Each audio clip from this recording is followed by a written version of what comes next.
Welcome to the Healthy Compulsive Project podcast, where you can take a deep dive to explore the pitfalls and potential of the obsessive-compulsive personality, offering hope and help for perfectionists, workaholics, micromanagers, type A personality, and control freaks.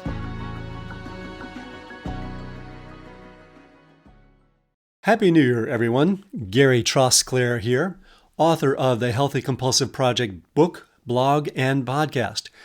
Since it's the start of a new year and some of you are thinking about goals, resolutions, and priorities, I thought that an episode about mastery would be in order. I'll explain what I mean by mastery once we get into it, but I want to say as an introduction that none of what I say here should be construed as a should, but more as a finger pointing the way to something you really like but hadn't quite put your finger on. And once you put your finger on it, a lot of stuff starts to fall into place. And if you haven't, a lot of stuff is probably falling out of place. If you think this podcast could be helpful to others, please take a moment to leave a rating and a review. This is episode 25 of the Healthy Compulsive Project podcast, Why Compulsives Need Mastery in Their Lives. In a previous post, I harped about the importance of people with obsessive-compulsive personality consciously choosing their priorities. Today, I'll harp about one aspect of life that you may need to put near the top of that priority list: mastery, the experience of succeeding at rewarding challenges. Well, that's dorky. You're hoping I'd say a steamy sex life? Well, maybe in another post, but for now, I want to call your attention to a part of you that you might not think about a lot, but I'll bet that it still has its grip on you, for better or worse. Overcoming challenges, solving problems, completing projects, and otherwise bringing order to chaos are compelling needs for compulsives. I'll go so far as to call it an instinct, and one that you've gotten more than your fair share of. When this instinct is not consciously integrated, its energy flows into the kind of unhealthy, controlling behavior that gives the term compulsion its nasty reputation. But when mastery is consciously integrated as an important part of your life, it's very fulfilling. I just referred to mastery as an instinct. I'm not sure that's technically correct, but I have seen many people who have a primal need to engage in it, especially compulsives. This need to fix, perfect, and complete is one reason we get adamant, controlling, and insistent to the point of harming ourselves and pushing others away. Yet its role is not always respected in the clinical world. I'll get to that in a moment. But first, to help you understand what I mean by mastery motivation, I'll describe it from a few different angles. Psychologists refer to this underlying urge as mastery motivation. According to childhood researcher George A. Morgan, mastery motivation is, and I'm going to paraphrase slightly here, a psychological force that stimulates an individual to solve a problem or master a skill which they find at least moderately challenging. I suspect that most of you have experienced this at some point in your life, like when you put together two sections of a jigsaw puzzle and you get that feeling, but much, much deeper. Some people have more of this motivation than others. How much mastery motivation we have is determined both genetically and environmentally. Genetic factors accounted for 40% of the motivation to learn in one large study with twins. Another study concluded that when parents work with young children to develop persistence despite failure, their mastery motivation increases. There are additional factors, such as not having had any control or having been humiliated as a child. These factors can lead to overcompensations, trying to overcome in the present what had happened in the past by enlisting the natural desire for mastery. So, both nature and nurture contribute. Another way that mastery motivation manifests is in the archetypes of the hero and heroine. Heroes and heroines feel compelled to go out and slay dragons and whatnot in order to realize their capabilities and identity. Challenges are like catnip to them, an inexorable attraction that fuels them more effectively than a whole case of Red Bull. Their stories inspire us to take on challenges and to make mastery a priority in our own lives.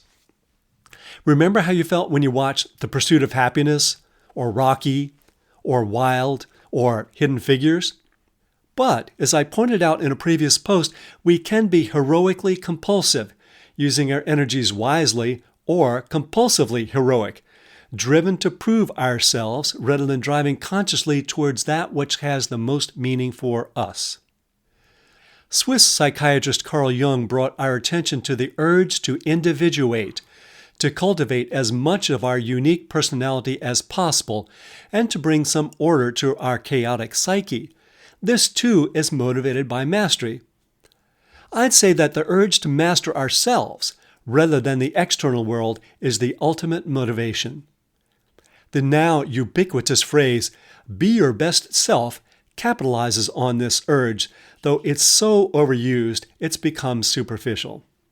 Individuation moves us to recognize and honor the many different parts of ourselves, and to get them working in harmony.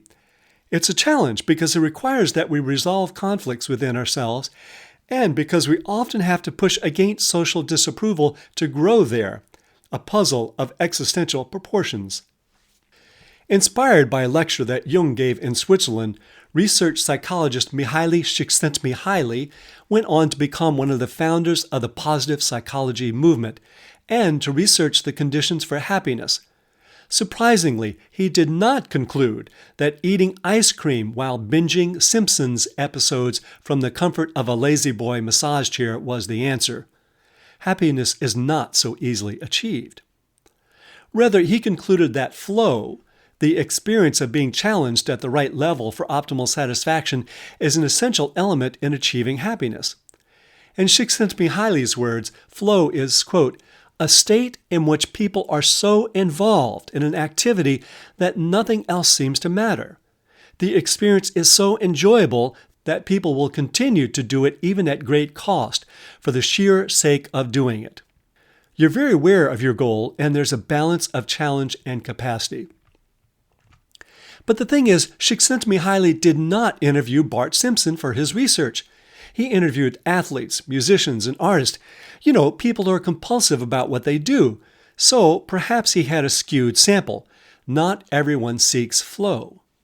I think that Csikszentmihalyi confused things by saying that flow is essential for happiness. I suspect that what he was describing is more essential to fulfillment than what most people think of as happiness. The process of achieving mastery doesn't always make you happy in that yippee sense.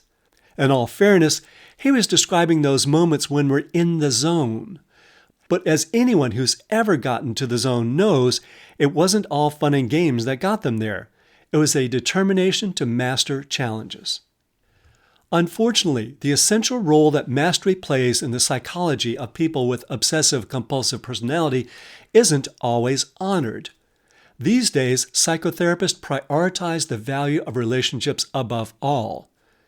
There's no doubt that good relationships are essential to well-being, and often in my work I need to help people give proper priority to their relationships. But for many, relationships are necessary but not sufficient. Sigmund Freud, the father of psychoanalysis, who helped us to understand the role of unconscious motivation, said that love and work are the cornerstones of our humanness. That work part is downplayed now, and that can make therapeutic work less effective for compulsives. We don't need to interpret work as just career or whatever you do to make your rent. Lots of different challenges can satisfy it. Writing and producing a new play, organizing the basement so you can finally find that Hello Kitty toaster you almost threw out 3 years ago. Or learning how to quit being defensive when people tease you about your need for order. It's all very gratifying. In fact, I'd say these can be some of the most fulfilling things we do. Despite all the potential benefits of mastery motivation, it can go awry. If it isn't recognized and channeled into appropriate projects, the energy may instead flow into unhealthy perfectionism, criticism of self and others, and repetitive compulsive behavior that's looking madly for its purpose but can't find it. This need for mastery is certainly one of the sources of behavioral addictions. Addictions to things such as gambling, video games, and sexual addictions, especially the conquering variety. Work addictions can take hold for various reasons, but one is that the need for a satisfying sense of mastery has not been consciously differentiated and has been hijacked by the need to prove oneself. The value of work itself is either not met by the actual job or its possible value has been eclipsed. When mastery motivation isn't honored as a priority, depression can also ensue. You've probably heard of people who retired and felt empty and bereft because they no longer had a project. It seems they hadn't known how important it was for them. When particular mastery goals take on too much priority and become compulsive in the worst sense, we need to reach back to see what we had wanted to achieve in the first place. We need to identify the need for mastery and find a healthy, meaningful outlet for it. Then we can rescue the goal that fell to the bottom of the list when dealing with insecurity muscled its way up the list. When we consciously prioritize challenging projects, we cultivate them intentionally and place them alongside other priorities, such as relationships, financial security, and well-being. This might be learning how to play bridge or how to create a bridge with a difficult sibling, to strike out on your own in business so you can do things your own way, or lead your union to go on strike and get benefits, to weed the garden or to weed out prejudices.